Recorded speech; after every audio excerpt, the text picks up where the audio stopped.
Our project is called Land Home Hero. We called it that because we're talking about veterans who have served this country, who came back to this country, and then also have in their recent lives encountered homelessness. There is not enough low-income housing to provide housing for people, for shelter. It doesn't exist. I started out as a military medic. Last year, I became homeless. I continued to play my saxophone because that was like my meditation. We have been meeting once to twice a week, and we usually do a physical and vocal warm-up out here in the courtyard. In those sessions, we start with a check-in first, just to get everyone present in the room. And today, I felt like I was being torn down. Don't worry, it's not because of you, it's a whole lot of other stuff. But I've been surviving it.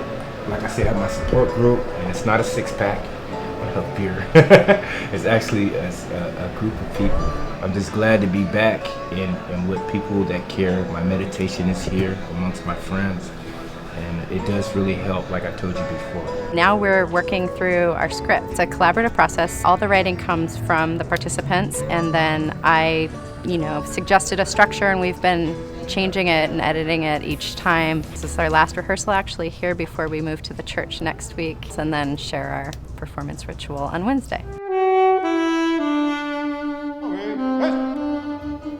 So I wrote this at 1 o'clock in the morning while sitting in a Berkeley City Council meeting where a law was being discussed that would have limited personal belongings of homeless people to a 2 square foot area.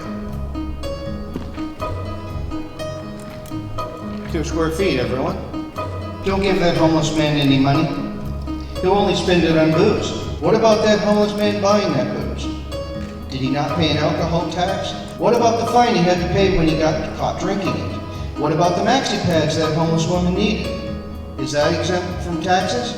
They make sure money stays in this city. Without that panhandler, those $20 that he made most likely wouldn't have stayed here. Giving is my choice, my life, especially my nature. When I am out, I always smile.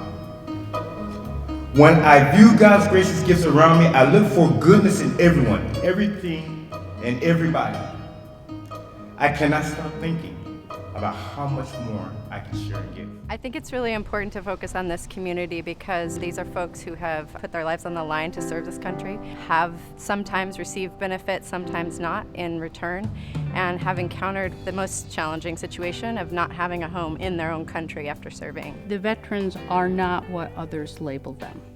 That is not their identity unless they claim it and own it themselves. And only by renaming and reclaiming yourself does a new story evolve, that we are worthy. We do have something to give.